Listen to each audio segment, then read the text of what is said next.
పిల్లలకి స్కూల్ పాఠశాలైతే పేరెంట్స్‌కి స్కూల్ పేరెంట్స్‌శాల. నమస్తే రమగారు. నమస్తే జయ. రమగారు, హ్మ్. ఆహారం, ఊబకాయం, ఎక్సర్సైజ్ ఈ 3 ఒకదాని మీద ఒకటి ఆధారపడి ఉన్నాయి. ఎక్కువగా తినేయటం వల్ల లావు అవుతున్నాము. ఆ లావును తగ్గించుకోవాలంటే ఏదైనా ఫిజికల్‌గా ఎక్సర్సైజ్ చేయటం. అది రకరకాలు. ఏదైనా కావచ్చు. యోగా కావచ్చు, లేకుంటే జిమ్‌కి వెళ్ళటం. అదొక రకం అనుకోండి. ఈ మూడిట్లో ఎలా బ్యాలెన్స్ చేసుకోవాలండి మూడిటిని? ఖచ్చితంగా ఒకదాని మీద ఒకటి ఆధారపడి ఉన్నాయి కదా! ఈ మూడే కాకుండా నాలుగోది ఇంకొకటుంది. ఏంటండోయ్? ఇది ట్రయాంగిల్ కదా! ఆ! Obesity, exercise, food, food. Food control, diet. ఆ! ఈ 3 కాకుండా హెల్త్. యెస్. వీటికి ఈజ్ ఈక్వాలిటీ పెట్టి హెల్త్ పెట్టాలా? అంతే అంతేనా? అంతే కదా! ఏంటంటే ఆరోగ్య సమస్యల వల్ల ఊబకాయం వచ్చే వాళ్ళు కూడా కొంతమంది ఉంటారు. హ్మ్. ఈ హైపోథైరాయిడ్, హైపర్ థైరాయిడ్ అలాంటివి ఏవో ఉంటాయి, వీళ్ళు లావెక్కిపోతారు. అవునవును. దానికి మనం ఏం చేయలేం. తర్వాత ఈ పిఎస్సి, పీసీఓఎస్, ఈ పీరియడ్స్కి సంబంధించిన సమస్యలు ఉన్నప్పుడు కూడా లావెక్కిపోతారు. ఒళ్ళొస్తుంది ఎంతో కొంత. ఒక ఏజ్ వచ్చేసరికల్లా పీరియడ్స్ సంబంధించిన సమస్యలు వచ్చి ఆడవాళ్ళకి ఊబకాయం వస్తుంది. ప్రెగ్నెన్సీలో వచ్చిన ఒళ్ళు, డెలివరీల తర్వాత వచ్చిన ఒళ్ళు తగ్గదు. అవును. కొంతమంది జనరల్గా మనం ఒళ్ళొచ్చింది అనగానే ఫుడ్ మానేయటం అనేది ఒకటి పెట్టుకుంటూ ఉంటాం మనం. అదొక ఉద్రేకం. ఆహారం ఏదో కొంచెం తగ్గిస్తాం, లేదా కొంచెం ఫుల్ డైట్ కంట్రోల్. పూర్తిగా అవాయిడ్ చేసేస్తాం. 2 స్కిప్ కప్పు చేసేస్తాం. కప్పన్నం, 2 కప్పుల కూర, పావు కప్పు అదేదో ఇలా తింటాం. అవును. అన్నానికి క్రేవింగ్ వచ్చేస్తుంటుంది, తిండికి శరీరం. దాన్ని మానుకోలేకపోతాం. ఇంకొకళ్ళు ఉంటారు బాగా ఎక్సర్సైజ్, వాకింగ్ చేసి అది చేసి ఇది చేసి వాకింగ్, ఎక్సర్సైజ్ ఇవన్నీ వీటి మీదే ఉంటుంటారు. దీనికి బ్యాలెన్స్ ఇప్పుడు ఎప్పుడైనా అవి మానేసి జిమ్ గిమ్ తెగ తిరుగుతారు. జిమ్ మానేగా మళ్ళీ మెత్తగా వచ్చేస్తారు మనుషులు. అసలు ఊబకాయం రావడం అనేది ఒకసారి టెండెన్సీ వచ్చిందంటే ఇక పోదు. ఎంతో కొంత ఒళ్ళు ఉంటేనే మనుషులు బాగుంటారు. మరీ బక్కగా ఉంటే బాగోరు కదా. ఓ ఏజ్ వచ్చాక కొద్దిగా ఆ మాత్రం కండ పూడితే, ఇప్పుడు కండే ఉంటే బాగుంటుంది, ఫ్యాట్ ఉంటే అదే కదా ఆరోగ్యానికి ఇబ్బంది. అది హార్ట్ హెల్త్కి మంచిది కాదు, లివర్కి మంచిది కాదు. వెయిట్ పెరిగే కొందికి మనం నడవలేకపోతాం, మోకాళ్ళకి వాటికి బరువైపోతుంది, బొజ్జు వస్తుంది, సంసార జీవితంలో చిక్కులు వస్తాయి వాటితోటి. ఆడవాళ్ళు లావుగా ఉంటే పెళ్ళప్పుడు సన్నగా ఉంది, ఇప్పుడు లావు అయిందంటే న్యాచురల్లీ లావు అవుతారు. ఎంతో కొంత లావుగా ఉంది కాబట్టి దీంతో నేను ఉండననే వాళ్ళు, లావుగా ఉంటే సంతానం కలగట్లేదనే సమస్యలు ఉన్నవాళ్ళు, అది కొంచెం ప్రాబ్లం వస్తుంది. ప్రెగ్నెన్సీలు రావు పాపం. ఆడవాళ్ళ మగ అయితే అతనికి సమస్య ఉంటుంది, ఒళ్ళు ఎక్కువ ఉంటే అమ్మాయికి సమస్య ఉంటుంది. వీటిని బ్యాలెన్స్గానే చేయాలి ఎప్పుడు కూడా ఎక్స్పర్ట్ అడ్వైస్ తీసుకోవాలి.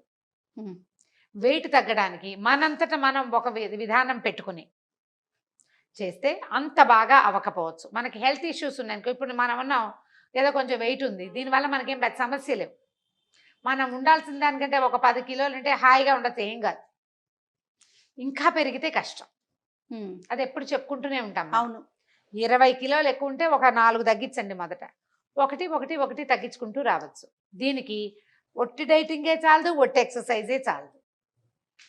డైటింగ్తో పాటు ఎక్సర్సైజ్.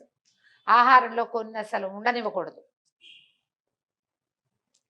షుగర్స్లో ఆయిల్స్ కొంచెం తగ్గించాలి. ఫ్యాట్స్ అసలు లేవు, ఫ్యాట్స్ ఉండకూడదు. ఆయిల్ మంచిదే, ఫ్యాట్ వేరు ఆయిల్ వేరు కదా. అవును. అందులో కొన్ని హెల్తీ ఫ్యాట్స్ ఉంటాయి. వీటన్నిటికీ మనం ఒక న్యూట్రిషనిస్టో, ఒక డైటీషియనో, ఒక యోగా ఎక్స్పర్టో ఎవరితోటైనా మాట్లాడుకోవాలి కదా. ఖచ్చితంగా అండి. మాట్లాడుకుని ఈ ట్రయాంగిల్ని బ్యాలెన్స్ చేస్తే దీంట్లో ఉన్న 4th డైమెన్షన్ ఏదైతే ఉందో మనకు కనపడకుండా వెనకాల ఉండేది ఆరోగ్యం అది సెట్ అవుతుంది. వన్స్ అది కనుక లైన్లోకి వస్తే మనకేంటంటే ఫుడ్ క్రేవింగ్ అవి కొంతమందికి వస్తాయి జయ. షుగర్స్ డౌన్ అయిపోతాయి కొంతమందికి, వెంటనే షుగర్స్ ఇవ్వాలి. ఏదైనా సిచ్యువేషన్లో ప్రాబ్లం వచ్చింది, డిప్రెసివ్గా ఉంటే ఫుడ్ క్రేవింగ్ వచ్చేస్తుంది, ఎక్కువ తినేస్తారు.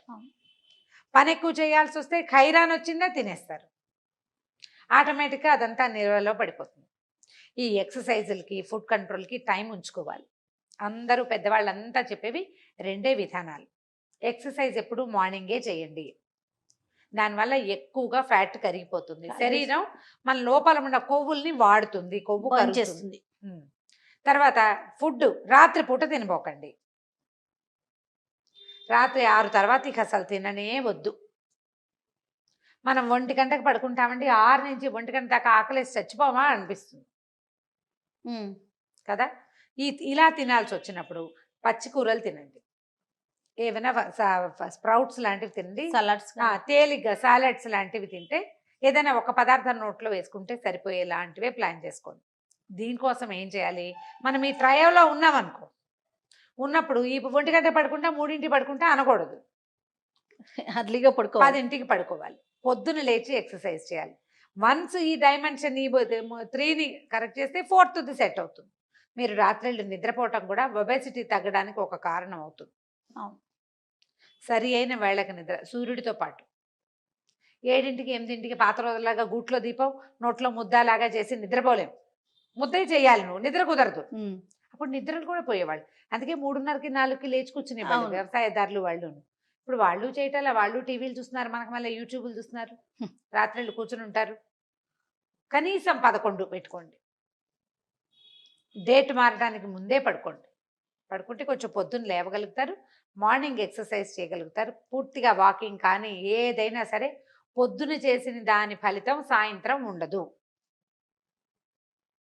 జిమ్ములు లాంటి పెద్ద పెద్దవి పెట్టుకునేటప్పుడు బేసిక్ థింగ్స్ కొన్ని అలవరుచుకోండి. ముందు ఒక డైటీషియన్ని లేదా ఒక న్యూట్రిషనిస్ట్ని కన్సల్ట్ చేయండి. పొట్ట నిండాలి, క్యాలరీస్ ఎక్కువ ఉండకూడదు. ఫుడ్ క్రేవింగ్ వచ్చినప్పుడు వితౌట్ క్యాలరీస్ నేను ఏం తినచ్చు, మన శక్తిని బట్టి మనకు ఓపిక ఉండాలిగా, అవన్నీ కొనుక్కుందుకు మన శక్తి అనుసారం. ఇది చిన్న ఏజ్ వాళ్ళ నుంచి పెద్ద ఏజ్ వాళ్లకు ఫుడ్ క్రేవింగ్ ఉంటుంది ఎవరికైనా కూడా. ప్లాన్ ప్రకారం చేస్తే మనం దాంట్లో నుంచి బయటకు వస్తాం. ఆకలి వేస్తుంది, ఏదో తినబుద్ధి అవుతుంది, అప్పుడు ఏం తింటే మనకి నోరు సాటిస్ఫై అవుతుందో, బాడీకి దాని మీద అది ఎక్స్ట్రా ఫ్యాట్ కాకుండా ఉంటుందో వాటిని ఒక లిస్ట్ అవుట్ చేసి అవి ఇంట్లో ఉంచుకోవాలి. ఇంట్లో ఒకళ్ళు ఈ పని చేస్తుంటే మిగిలిన వాళ్ళని ఎక్కిరించకూడదు. ఇవాళకి మానే డైటింగ్, ఇవాళకి హోటల్లో తినేద్దాం, ఇవాళకి పెళ్ళికి వెళ్దాం అని మిగిలిన వాళ్ళు కనుక వీళ్ళు కాలుపుచ్చుకు లాగేయకపోతే అప్పుడు వీళ్ళు కాస్త డైటింగ్ చేయగలుగుతారు. వైఫ్ అండ్ హస్బెండ్ ఇద్దరు అయితే ఇద్దరు కొంత డైట్ చేయండి, కొంత ఎక్సర్సైజ్ చేయండి, సరదాగా ఉంటుంది. అప్పుడు వాళ్ళ కోసం ఓ రకం, వీళ్ళ కోసం ఓ రకము అవ్వకుండా, అవన్నీ నేను చేయలేను అని మొండికెత్తకుండా ఉంటే కొంచెం ఫ్రెండ్లీగా ఉంటారు. కాస్త మన మధ్య కూడా కొంత బాంధవ్యం పెరుగుతుంది. ఇది ఒక ప్లాన్ ప్రకారం కనుక చేస్తే మనం ఈజీగానే ఒబేసిటీని జయించగలుగుతాం. వీటితో పాటు మనకి ఏ హెల్త్ ఇష్యూస్ వల్ల వెయిట్ పెరుగుతున్నామో చూసుకుని దానికి సరైన డాక్టర్ని చూసుకోవటం. అంటే ఒక్కదాని మీదే కాన్సన్ట్రేట్ చేస్తారు అమ్మగారు. మానేస్తే లావ్ అయ్యామని చెప్పి పూర్తిగా ఆహారాన్ని మానేయటం, లేదా పూర్తిగా ఏదైనా ఎక్సర్సైజ్ చేసేయటం ఇట్లా ఒక్కదాని గురించి ఎక్కువ ఆలోచించుకుని మూడింటిని బ్యాలెన్స్ చేసుకోవాలి. అన్నిటికన్నా వ్యాలిడ్ పాయింట్ ఏంటంటే మీరు అన్నట్లుగా న్యూట్రిషనిస్ట్ నో లేదా డైటీషియన్ నో చూడాలి, ఖచ్చితంగా అడ్వైస్ తీసుకోవాలి. అడ్వైస్ తీసుకుంటేనే మనకి బాగుంటుంది. ప్రాపర్ డైట్ మనం చేయగలం. ప్రాపర్ డైట్ ఉంటుంది.